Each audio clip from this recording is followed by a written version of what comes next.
Dimanche 28 avril, 5e dimanche de Pâques. Chantez au Seigneur un chant nouveau, car il a fait des merveilles. Aux nations, il a révélé sa justice. Dieu éternel et tout-puissant continue d'accomplir en nous le mystère pascal. Soutiens et protège ceux que tu as voulu renouveler par le saint baptême, qu'ils portent beaucoup de fruits et parviennent aux joies de la vie éternelle. Première lecture, lecture du livre des Actes des Apôtres, chapitre 9, versets 26 à 31. Psaume 21, 22. Tu seras ma louange, Seigneur, dans la grande assemblée. Deuxième lecture, première lettre de Saint Jean, chapitre 3, versets 18 à 24. Alléluia, demeurez en moi comme moi en vous, dit le Seigneur, celui qui demeure en moi porte beaucoup de fruits.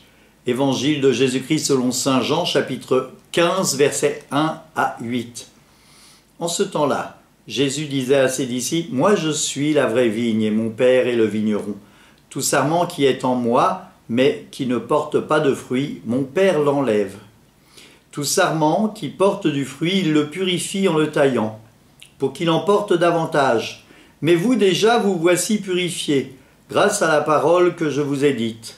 Demeurez en moi comme moi en vous.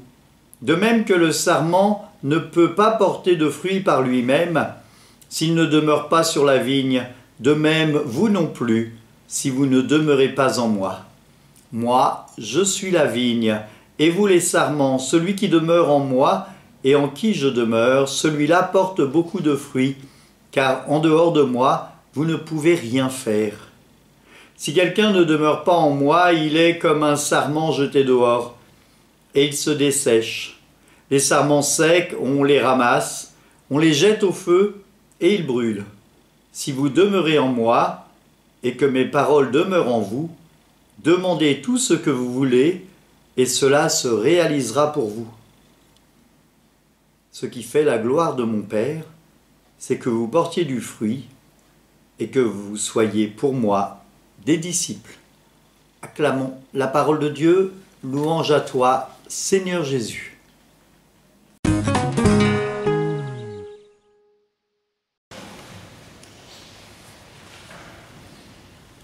Les frères, les lectures qui nous sont proposées en ce dimanche de Pâques, parce que nous sommes toujours dans le temps de Pâques, c'est important de voir ça. Entre Pâques et Pentecôte, c'est le même temps, le temps pascal. Un théologien, le père Louis-Marie Chauvet, disait que c'est une même journée.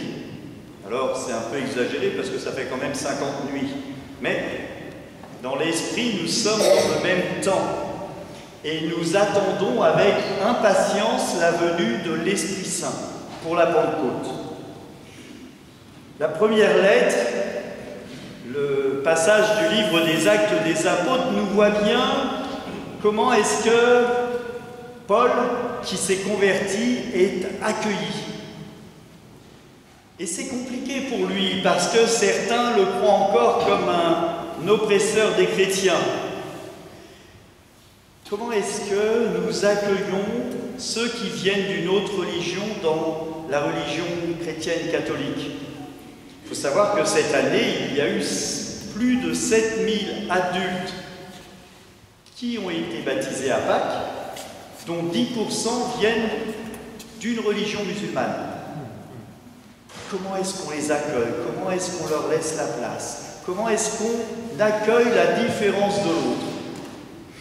Moi, j'aurais tendance à dire, eh bien, en regardant l'Assemblée, on voit bien qu'il y a des différences.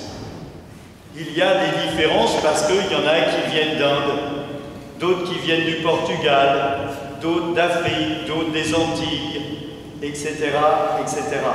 Et ça, c'est déjà en nous, dans notre nature catholique, qui veut dire universelle, une spécificité. Nous sommes invités à ouvrir l'amour de Dieu aux autres, à nous ouvrir, je mets des guillemets, à l'étranger, à celui qui n'est pas comme moi. c'est parfois compliqué, mais c'est nécessaire et vital. Parce que nous sommes l'Église qui a été envoyée de toutes les nations, enseignez-les et baptisez-les au nom du Père, du Fils et du Saint-Esprit. Et si je n'accueille pas, eh bien je ne suis pas catholique. C'est important quand même comme terme. Ce passage nous fait comprendre aussi que l'exclusion de Paul va permettre, il paraît que c'est un mal pour un bien, va permettre à ce que Paul aille de nation en nation pour annoncer la bonne nouvelle. Grâce au rejet qu'il a eu, avec Barnabé, ils vont partir sur les chemins et avec Marc, annoncer la bonne nouvelle. Et il va faire des disciples de par le monde. Aujourd'hui encore, 2000 ans après, nous sommes invités à témoigner de l'amour de Dieu dans notre vie. C'est important, ça fait partie de nos tâches. C'est ce que nous invite le Christ à faire. Le psaume est un psaume de louange, et la terre se souviendra et reviendra vers le Seigneur. Il faut espérer que ce temps, arrive tranquillement, que des gens rencontrent le Christ dans leur vie et reviennent vers le Seigneur. Et puis nous avons cette belle lecture. Nous appartenons à la vérité parce que nous avons reçu l'Esprit Saint, parce que notre foi est grande, parce que le Christ nous invite à nous aimer les uns les autres comme il nous l'a commandé. C'est ce que nous dit Saint Jean. C'est le commandement le plus important. Le Christ le dira bien quand on lui pose cette question, quel est le plus grand des commandements? Il répondra, tu aimeras le Seigneur ton Dieu de tout ton cœur, de tout ton esprit, de toute ton âme, et tu aimeras ton prochain comme toi-même. C'est un commandement d'amour. Alors l'amour, c'est exigeant. Ceux qui sont mariés, savent bien que c'est exigeant, parce que c'est pas centré sur moi-même, mais c'est bien une ouverture aux autres, aux qualités et aux défauts de l'autre. C'est une ouverture à la relation. Si je ne me parle qu'à moi-même et que je me concentre que sur moi-même, je serai d'accord avec moi. Et étant ouvert aux autres, cela m'oblige, mais m'oblige dans le bon sens du terme. Pas une obligation qui me meurtrit, mais une obligation qui me fait grandir. M'oblige à l'accueil de l'autre. Alors, tu aimeras ton prochain comme toi-même. Et un commandement encore plus important, c'est vous aimez vos amis, moi je vous dis d'aimer vos ennemis. Et ça, c'est presque terrible. Est-ce que je suis capable? Moi, j'aurais tendance à dire, par mes forces propres, non. Mais avec la grâce de l'Esprit Saint, je peux mettre en œuvre ce commandement. Par mes forces propres, non. Mais avec la force et la grâce de l'Esprit Saint, je peux mettre en œuvre cela. Peut-être que j'aurai du mal à y arriver, mais je peux y arriver avec la prière. La semaine dernière, nous avons vu le bon pasteur. Aujourd'hui, nous voyons la vraie vigne. Celui sur qui nous sommes greffés. Celui sur qui nous mettons notre espérance. Pas nos espoirs. Notre espérance, c'est plus fort. Je mets mon espérance dans le Seigneur parce que je sais qu'il est mon sauveur. Vrai homme et vrai Dieu.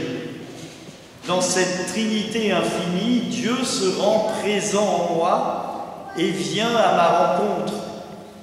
Hier, il y a eu la rencontre des adultes qui se préparent à la confirmation. Ils étaient près de 400 à cette rencontre et ils ont rencontré l'évêque, ils ont eu une parole de l'évêque, ils ont eu des partages et j'ai vu quelques messages qui sont passés où ils rendaient grâce et rendaient gloire pour ce qu'ils ont reçu.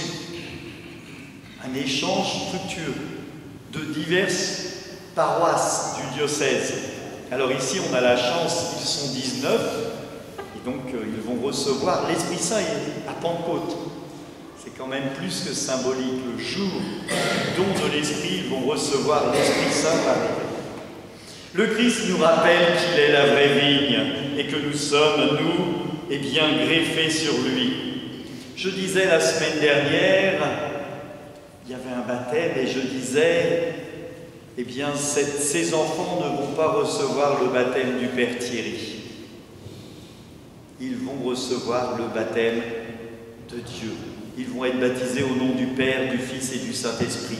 Ils ne vont pas être baptisés au nom du Père Thierry, ça n'aura aucune valeur.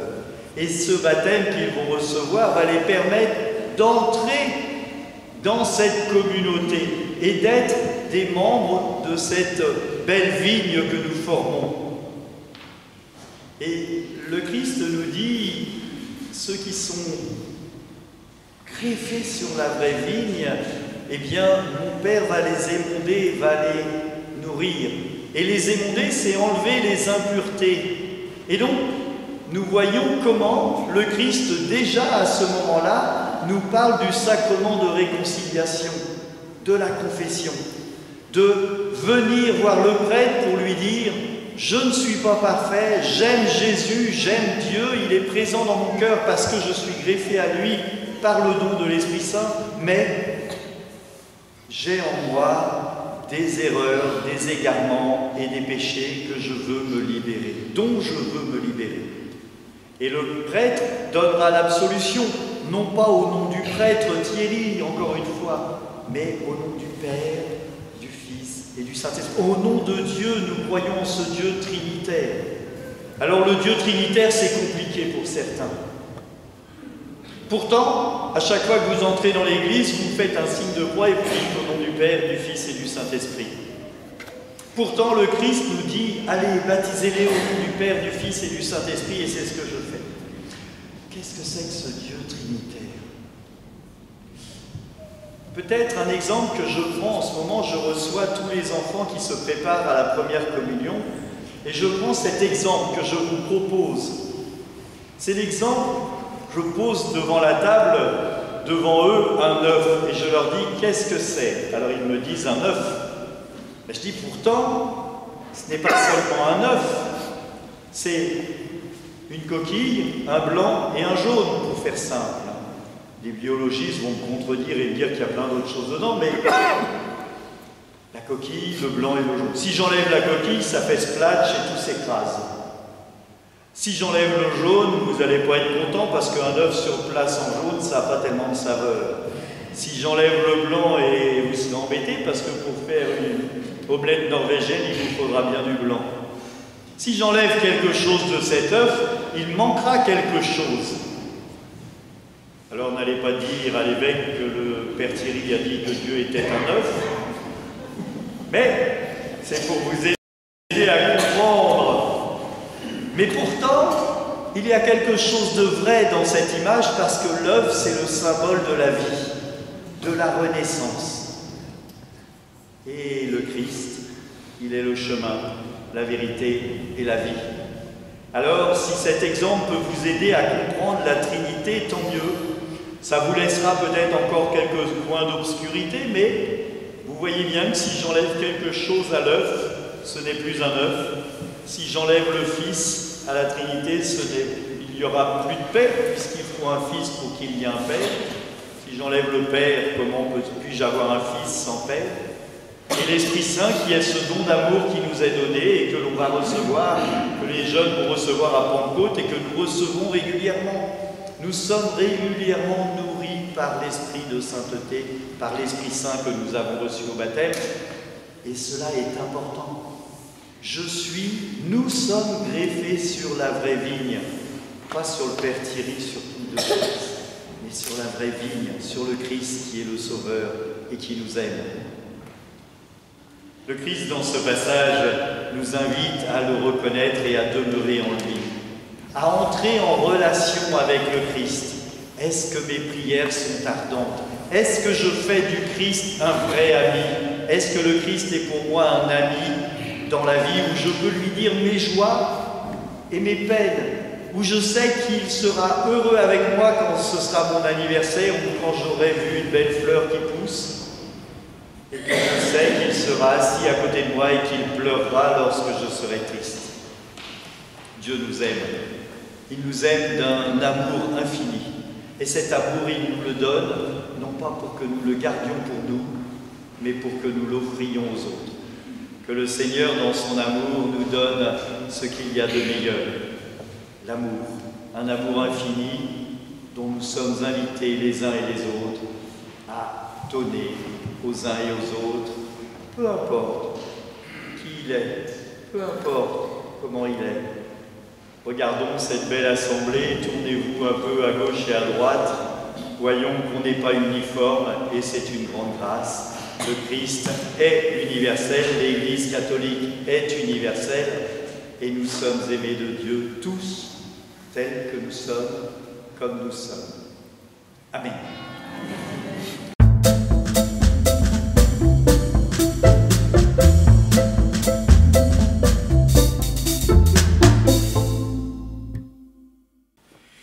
Je suis la vraie vigne et vous les sarments, dit le Seigneur.